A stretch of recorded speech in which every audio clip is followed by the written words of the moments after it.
On a warm August evening in 2016, 30-year-old Karina Vetrano laced up her running shoes and set off on what should have been a routine jog near her home in Howard Beach, Queens. Running was her escape, a time to clear her mind and embrace the quiet beauty of nature. But on this fateful day, she never returned. Karina was more than just a runner. She was a passionate writer, an adventurous traveler, and a dedicated fitness enthusiast. Her free spirit and infectious kindness made her beloved by many, especially her father, who often accompanied her on runs. But in a sudden act of horrifying violence, her life was taken in a crime so vicious it sent shockwaves far beyond her community. As news of the murder spread, the hunt for Karina's killer became one of the most high-profile investigations in recent New York City history. Detectives worked tirelessly, piecing together clues and relying on forensic science to track down the person responsible.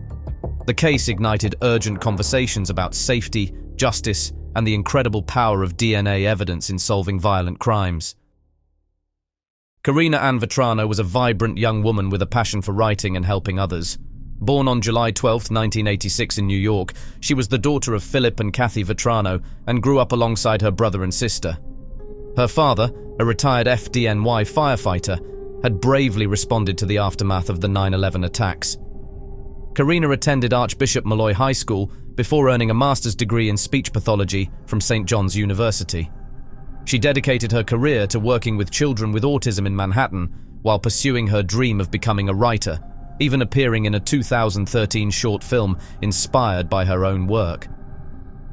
Living in Queens near her parents, Karina was an avid runner, often jogging through nearby Spring Creek Park. On August 2, 2016, she set out for her usual run in the late afternoon, despite her father's concerns due to his back injury preventing him from accompanying her.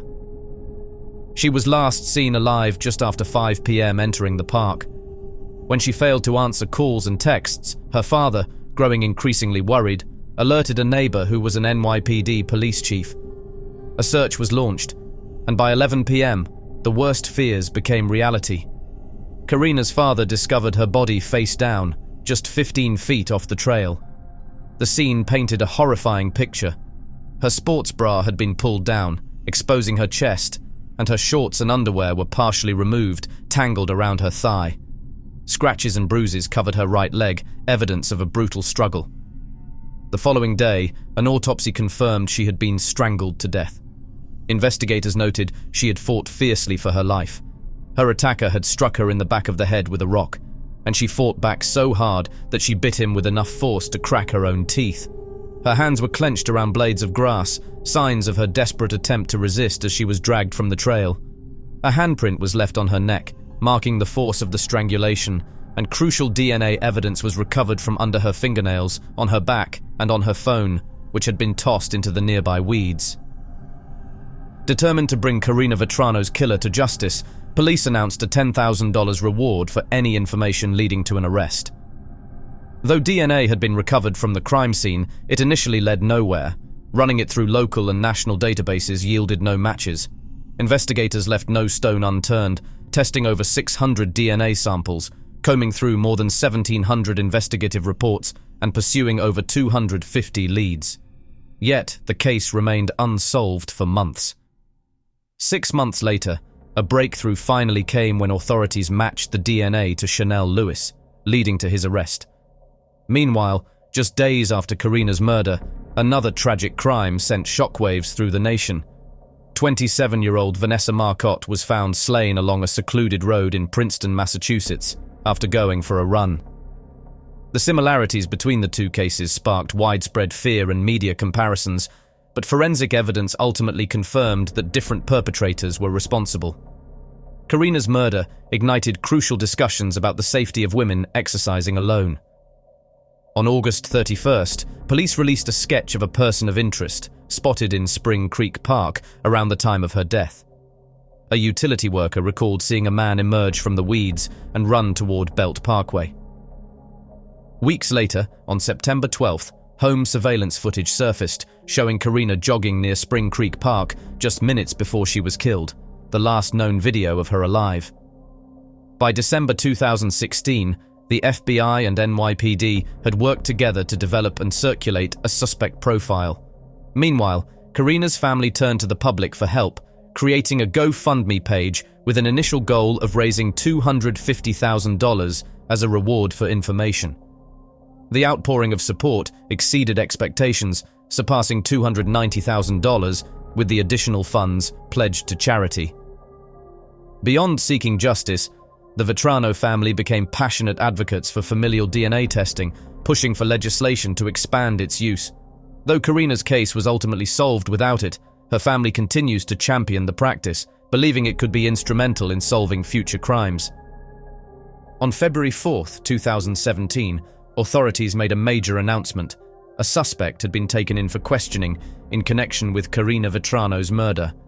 Hours later, they confirmed that 20-year-old Chanel Lewis, a Brooklyn resident, had been arrested and charged with second-degree murder. Lewis, who was unemployed, lived with his mother, 3 sisters, and their children in a low-income housing complex in East New York, just under 3 miles from the crime scene. He had no prior criminal record, but was described as a loner with a history of mental instability and a deep-seated resentment toward women. Years earlier, he had allegedly told a teacher's aide that he wanted to stab all the girls at his school. Though he had never been convicted of a crime, police had encountered him multiple times, issuing summons in 2013 for rule violations in Spring Creek Park and public urination. In May 2016, a 911 caller had also reported seeing him suspiciously prowling backyards with a crowbar. It was an NYPD lieutenant, familiar with Lewis from previous reports of him loitering in Howard Beach and looking into cars, who ultimately helped connect him to the crime. Investigators determined that on August 2nd, following an argument at home, Lewis stormed out and wandered into Spring Creek Park, where he came across Vetrano. The attack, they believed, was random. However, it remains unclear if he had ever seen her before, or if there was any premeditation. His mother later recalled that when he returned home that night, he appeared disheveled with torn clothing. Lewis claimed he had been mugged by a group of men, but there was no record of such an incident, nor did he file a police report. The next day, his father, a former school principal, took him to the hospital for treatment of scratches and cuts on his upper body. Medical records confirmed that Lewis had been seen by doctors on August 3rd, just one day after the murder, with visible injuries, including a wound on his hand. Despite the mounting evidence, Lewis's family adamantly denied his involvement in the crime. His father insisted he had no knowledge of Karina Vetrano's murder until his son was arrested, maintaining his belief in Lewis's innocence. The highly anticipated trial of Chanel Lewis began on November 5, 2018. Facing charges of murder and sexual assault, he pleaded not guilty, knowing that a conviction could mean spending 25 years to life behind bars. Just 2 days into the trial, Phil Vetrano, Karina's father, took the stand, recounting the harrowing moments of organizing a search party that ultimately led to the discovery of his daughter's body. On November 9th, jurors watched a chilling videotaped confession from Lewis, a recording that had previously been presented during a 2017 pre-trial hearing. As the trial progressed, forensic biologist Linda Rosano provided damning testimony, explaining that the chances of someone other than Lewis matching the DNA found at the crime scene were 1 in 6 trillion. Dr. Margaret Prial, the medical examiner who conducted Karina's autopsy, detailed the brutal nature of her injuries, including the compression of her carotid artery, which led to her death. Then, in a surprising turn on November 15th, Assistant District Attorney Brad Leventhal requested the dismissal of 9 counts against Lewis, narrowing the indictment to just 4 charges: 1 count of first-degree murder, 2 counts of second-degree murder, and 1 count of first-degree sexual assault. However, the trial took an unexpected twist when, on November 21st, the judge declared a mistrial due to a hung jury, influenced by claims that the DNA evidence had been contaminated. A retrial was scheduled, initially set for January 22, 2019, but later postponed to March. During the second trial, the outcome was drastically different. After just 5 hours of deliberation, the jury returned a guilty verdict on April 1, 2019, convicting Lewis on all remaining charges, including first-degree murder and sexual assault. His sentencing was originally scheduled for April 17th, with expectations that he would receive the maximum penalty, life in prison, without parole. However, just days before the hearing, his defense team successfully requested a delay, citing alleged jury misconduct. Despite their efforts, the sentencing proceeded on April 23, 2019, where Lewis was officially condemned to life behind bars with no chance of ever walking free again. Karina Vetrano's life was stolen in an act of unfathomable cruelty, leaving behind a wake of devastation that rippled through her family, friends, and an entire community. She was a young woman bursting with passion, adventure, and ambition. Her story was meant to be one of boundless possibilities, not tragedy. But in a single, senseless moment, everything changed. Her parents, especially her father, Phil Vetrano, refused to let her case become just another statistic. With unwavering determination, they fought to ensure her killer was brought to justice, proving that their love for Karina was stronger than any darkness. Though a conviction was secured, no sentence could ever fill the void left by her absence. Yet, Karina's story is more than a heartbreaking loss. It is a testament to resilience, the power of a united community, and the unbreakable bond of family.